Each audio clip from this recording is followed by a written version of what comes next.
Y'all, welcome back to Growing with Ray. You guys, in today's video I will be showing you all how I made my fertilizer. I am planting out some things in the garden.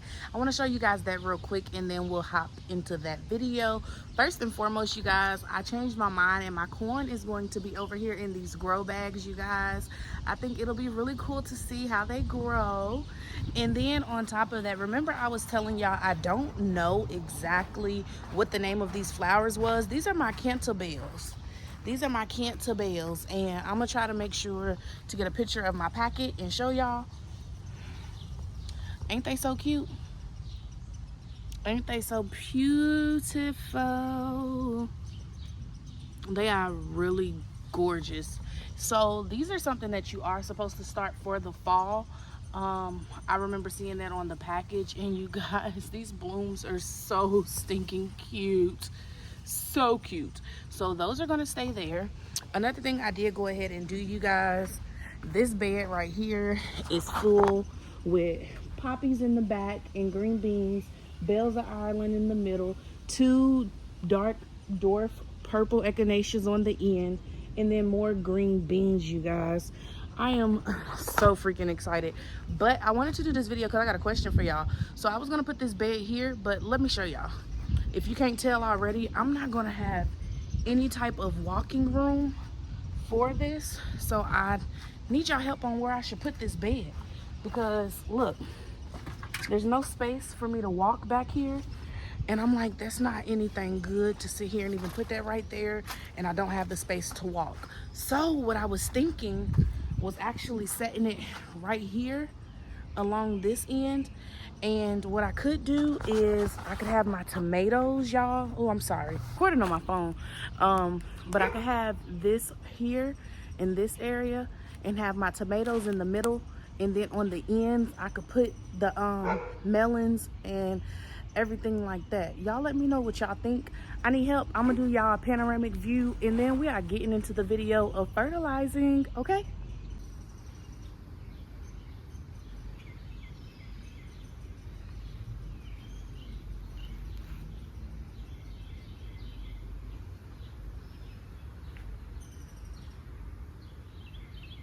I think the contrast of purple and pink is so stinking beautiful, y'all.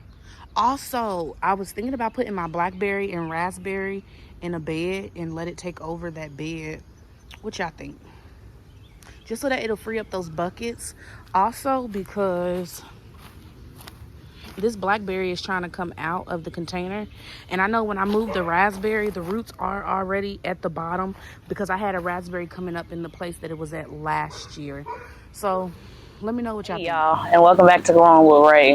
In today's video, y'all, we are going to be talking about fertilizer. Okay, now you hear somebody cutting the grass, but guess what, this microphone should be picking me up more than them, so you should be able to hear me well, and I hope so when I go back that y'all are.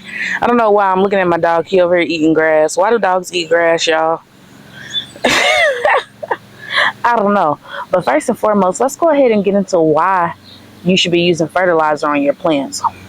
So if we sit here and look at how things grow in nature, we can think about a forest, we can think about a jungle, and with those things, they all grow at different depths.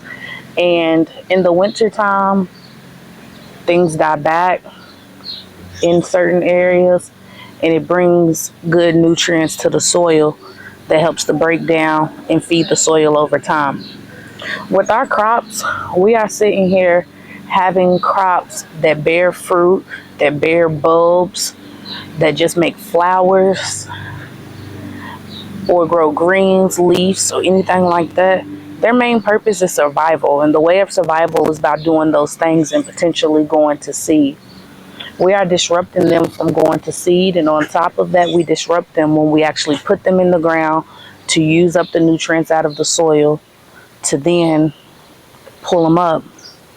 And now the soil isn't being taken care of because there's no matter that was broken down that will feed the things in the soil that'll then have them poop in the soil to replenish the soil. I know I said a lot, but I hope that made sense.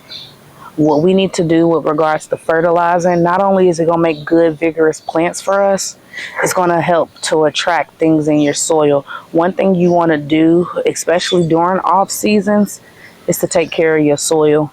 If you get winters and you get snow, the best thing to do is to cover it up with some mulch or something, some straw, something that'll cover it up, because one thing people like to say is Mother Nature is very modest. If you don't cover her up, she'll cover herself up.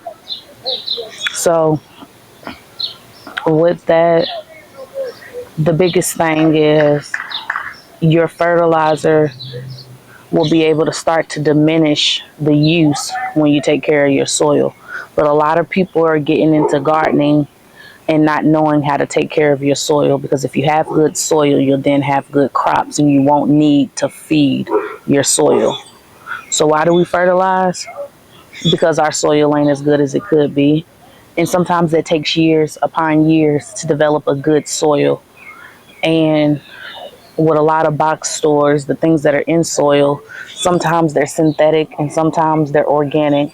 That's why we aim to doing organic, because otherwise, what is the real true help? There's not any. It's not stuff in the soil that will be able to break down this synthetic stuff. We want good crops, but we got to go through the work of doing such. And that means fertilizing until our soil is good, to where it thrives off of the pieces of crops that you leave in the soil, that it'll thrive when you actually make sure it stays watered on very hot days, that you're making sure to sit here and take care of on the off season. You're amending, adding compost, organic matter, cocoa coir to it, things that are going to break down and continue to feed the microbes in the soil. Now, that's enough rambling, but y'all, I'm going to show y'all how I mix up my fertilizer for the season. You've seen it sometimes, and I pull out each bag, but y'all don't want to keep pulling out no bags, okay? Look. All of my fertilizer is in here. So we're going to put it in here today. We're going to mix it up and put it in here today. So then I'll have enough to go all around. This is an all-purpose fertilizer.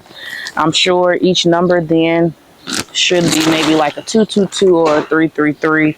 That's usually how they are. We got a vegetable and tomato fertilizer. This is a 851. This is some bone meal. This is a 2170. And then I got worm castings. And the nitrogen is at 75%, while the phosphorus and potassium 6 and 5%. There's a lot of calcium in here. It's at a 1%. So if this had a number on the bag,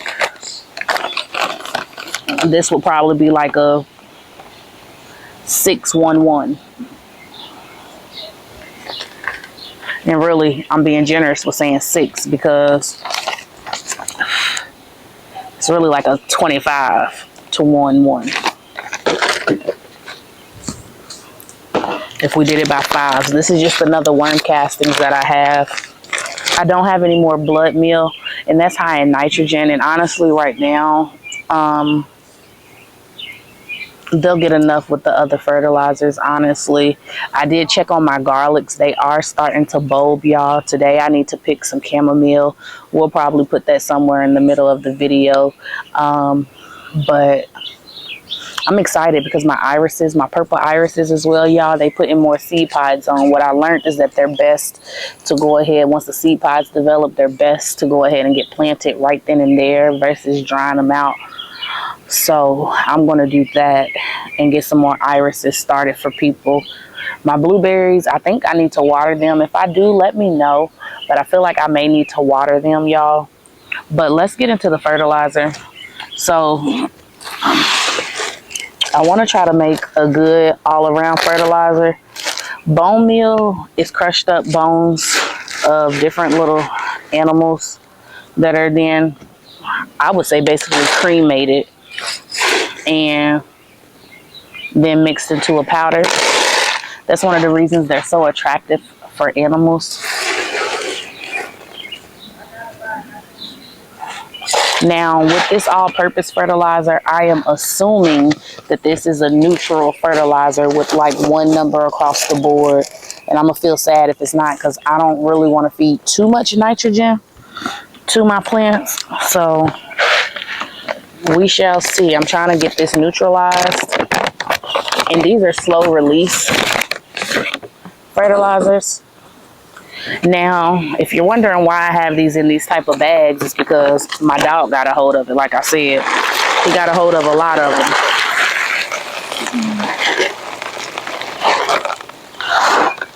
And I'm also mixing these together and showing y'all because planting days are coming up.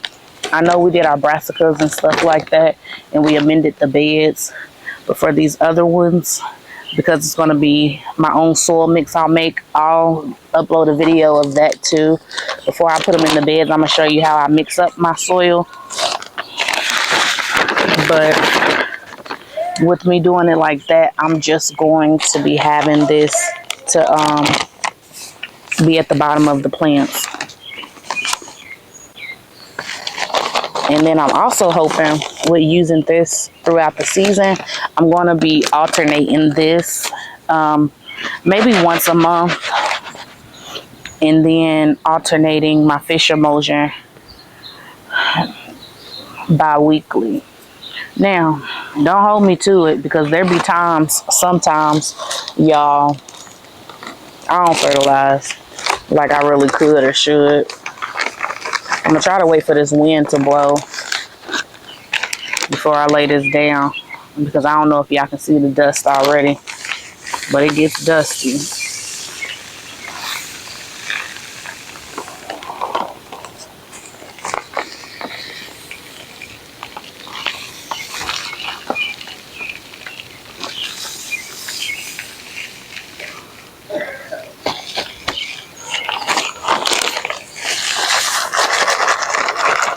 Now, with me mixing all my fertilizers together, one fertilizer that I recommend is Trifecta from MI Gardener.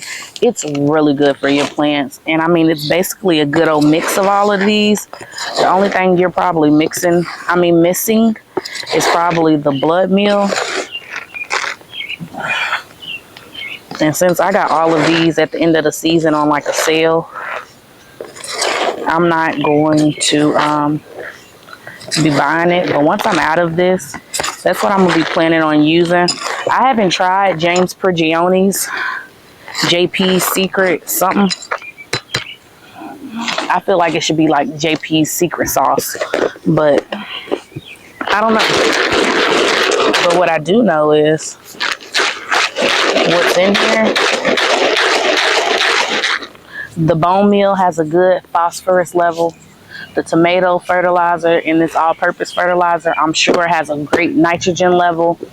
And then the worm castings, I mean, it got nitrogen too, but with all of them, it got potassium in here too. So I think it'll be great. And the thing that I'll do is I'll put a tablespoon of these at the bottom of each plant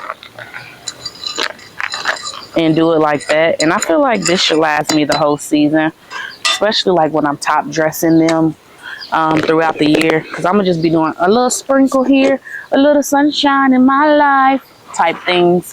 If I get some blood meal, I'll put some more in here, but honestly my garden's not gonna be in dire need of it, since I have other fertilizers that have nitrogen in it.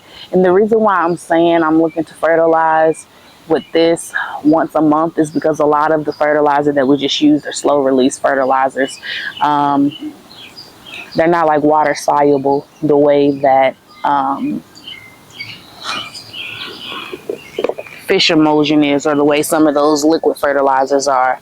Now, with this being said though, y'all, we can go ahead and plant our trees now that I have this fertilizer made up, because we're putting some at the bottom of our trees too.